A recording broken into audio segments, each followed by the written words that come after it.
네, 한국은행이 사상 처음으로 기준금리를 0.5%포인트 인상하는 빅스텝을 단행했죠. 이번 금리 인상이 우리 경제에 어떤 영향을 미칠지 쇼미더경제에서 박종호 명지대 특임 교수와 함께 자세히 알아보겠습니다. 어서 오세요. 예, 안녕하세요. 예. 자, 이 빅스텝 0.5%포인트 인상이라고 하면은 뭐 통상적인 이 금리 조정의 한 두 단계를 한꺼번에 이제 조치를 단행한 건데 비유적으로 얘기하면 뭐 자동차 주행하다가 이제 갑자기 급제동 거는 그런 양상 같습니다. 어떤 의미가 담겨 있는 건가요? 네, 사실 원래 정책을 위반한다라는 것은 가장 피해야 될 것이 바로 뭐냐 하면 정책의 기조를 급격하게 바꾸는 데 있습니다. 네. 정책이라는 건 쉽게 얘기해서 경제 활동을 수행하는 어떤 환경을 제공해 주는 건데 그게 어떤 이유로든 급격히 변화된다는 것은 시장에 큰 충격을 가져다 줍니다. 이 사실을 누구보다 잘 알고 있는 한은에서 이렇게 우리나라 최초로 두 단계 동시에 금리를 인상한다라는 것은 달리 말하면 그만큼 물가가 좀처럼 잡히지 않고 있다라는 것이고 네. 더 정확히 말하면 물가 상승의 속도나 폭이 더욱더 악화되고 있다라는 점입니다.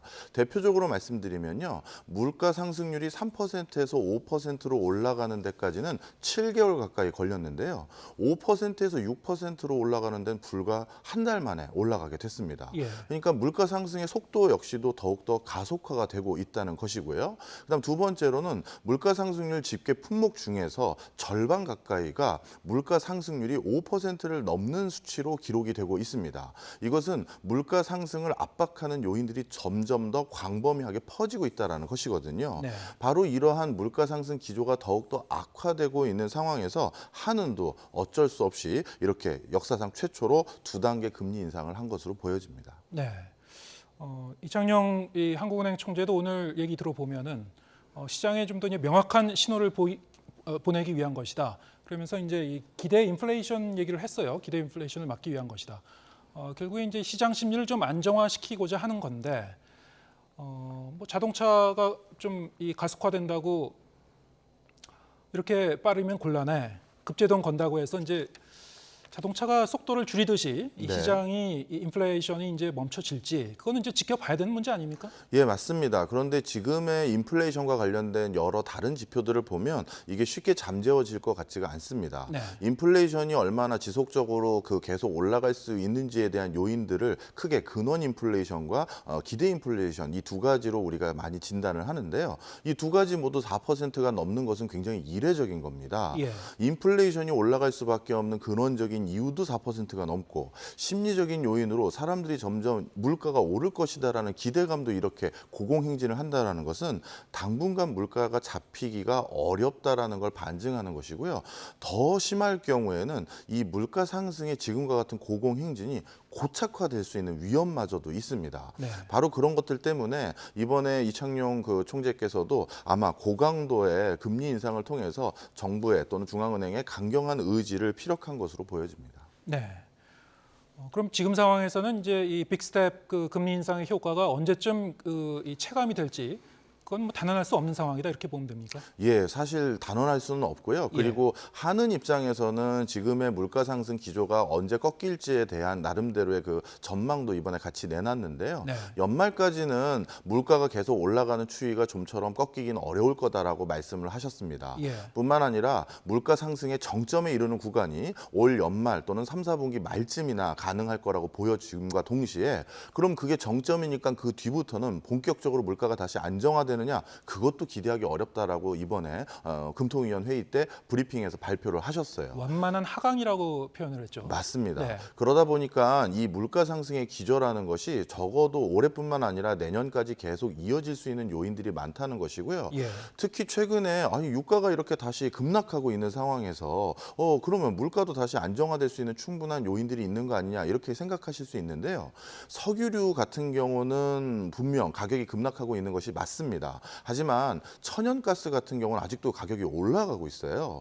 우리나라에서 석유류가 수입이 예를 들어서 천연가스가 석유류의 절반 정도 수입 비중을 차지하고 있거든요. 네. 그러다 보니까 아직 천연가스 가격이 오른다는 것은 이렇게 에너지 원자재 수급 차원에서도 안정적인 기조라고 볼 수 없는 상황입니다. 네.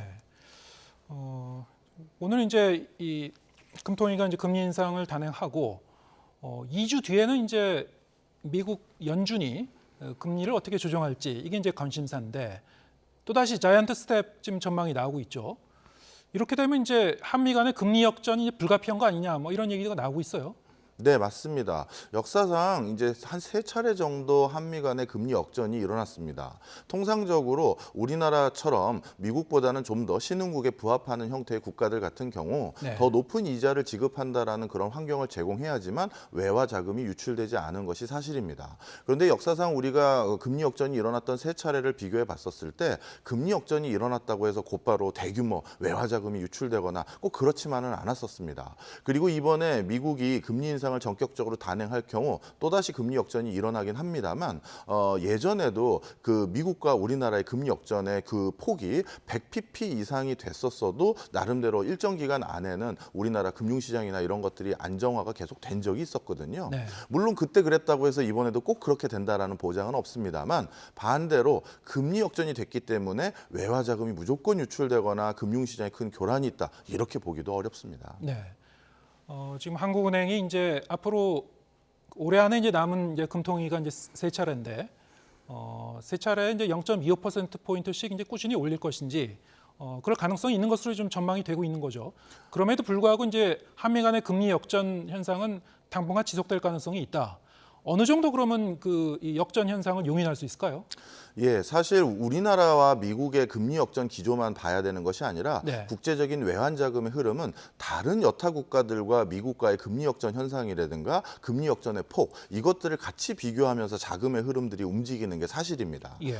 따라서 한은이 지금 어떻게 보면 약간 예고되어 있는 것처럼 0.25% 포인트씩 앞으로 금통위원 회의가 있을 때마다 지속적으로 올린다라는 것은 금리 역전의 폭이라든가 그 기간을 계속 좌시하지만은 않겠다라는 어떤 시그널을 이미 시장에 보인 것이고요. 그 과정에서 여타 국가들과 우리나라 금리 인상의 금리 역전의 폭을 비교해서 외화 자금의 흐름들은 변화될 것으로 보여집니다. 네.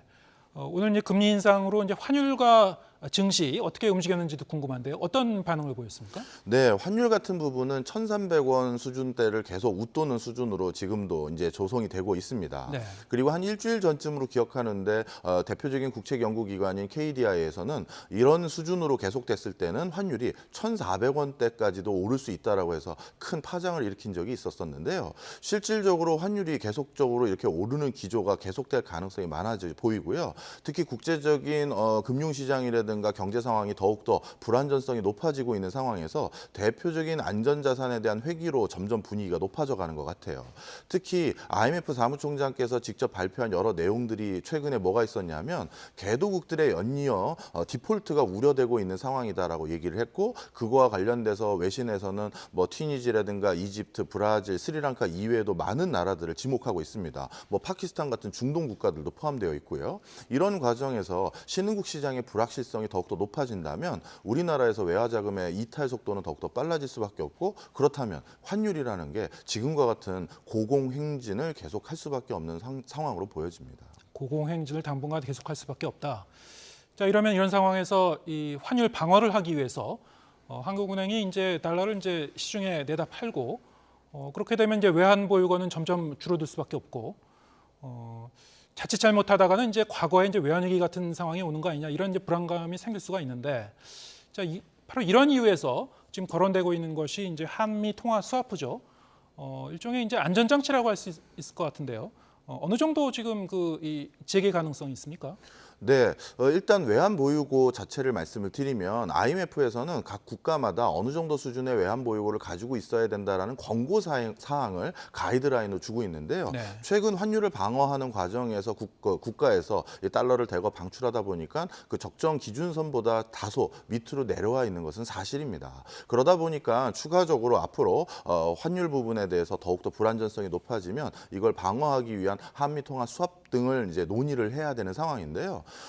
머지않은 기간에 이제 미국 재무부 장관이 국내에 내한하시기로 결정이 되어 있는 걸로 알고 있는데요. 사실 한미 통화 수합은 재무부 장관의 업무 소관이 아니라 미국 연준의 소관입니다. 예. 따라서 이번 재무부 장관의 방한으로 인해서 그것들을 본격적으로 논의할 수 있는 그런 환경이 무르익는 것은 아니고요.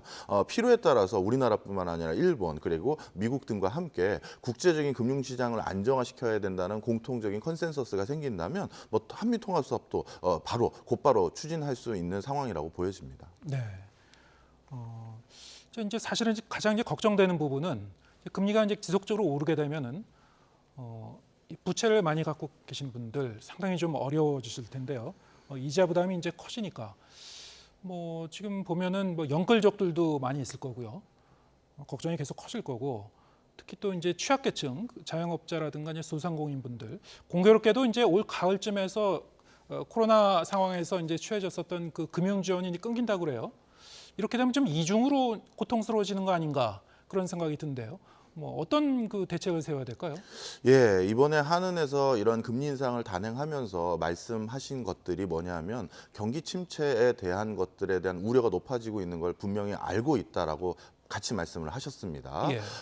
그러면서 말씀을 같이 함께 이제 정책적으로 제시한 것들이 코로나19로 피해를 받았던 기업들에게 기존에 제공했던 대출 이자율은 그대로 유지를 하기 위한 추가적인 연장을 모색할 것이라고 얘기를 했고요. 예. 뿐만 아니라 어떻게 보면 사회적 소외계층들에게 제공하고 있는 여러 가지 대출이 그동안에는 우리가 변동금리를 적용하는 비중이 77% 정도 되거든요. 그런데 이것을 점진적으로 고정금리로 바꿀 수 있는 제도적인 변화들을 함께 제공을 하면서 경기 침체 과정에서 이런 사회적 소외계층들이 크게 더욱더 위축되게 되는 요소들을 막아본다라고 이런 노력들을 하겠다고 제시를 한 상황이에요. 그런데 많은 분들이 이렇게 경기 침체가 우려되는 것까지 감내하면서 꼭 물가를 잡아야 되는 이유가 무엇이냐 이거에 대해서 많은 분들이 궁금해 하시는데요. 네. 물가가 한번 상승하는 기조를 막지 못하고 고착화되면 이게 좀처럼 돌리기가 어렵습니다. 지금과 같이 물가 상승이 계속될 경우 많은 기업들 입장에서는 이제 인건비 상승에 대한 압박 요인으로 작용하게 되고요. 그래서 임금 상승률이 물가 상승률이 준하는 수준으로 높아지게 되면 다시 기업들은 그 임금 상승률 폭만큼 다시 제품이나 서비스 가격을 또 올리게 됩니다. 이런 악순환이 계속되다 보면 좀처럼 물가라는 건 다시 저물가 기조로 돌아서질 않아요. 네. 그러다 보니까 이번에 고강도 금리 인상을 통해서라도 어떻게든 고물가 기조가 고착화되는 것만큼은 이번에 꼭 막겠다라는 강경한 의지를 보여준 것 같습니다. 네.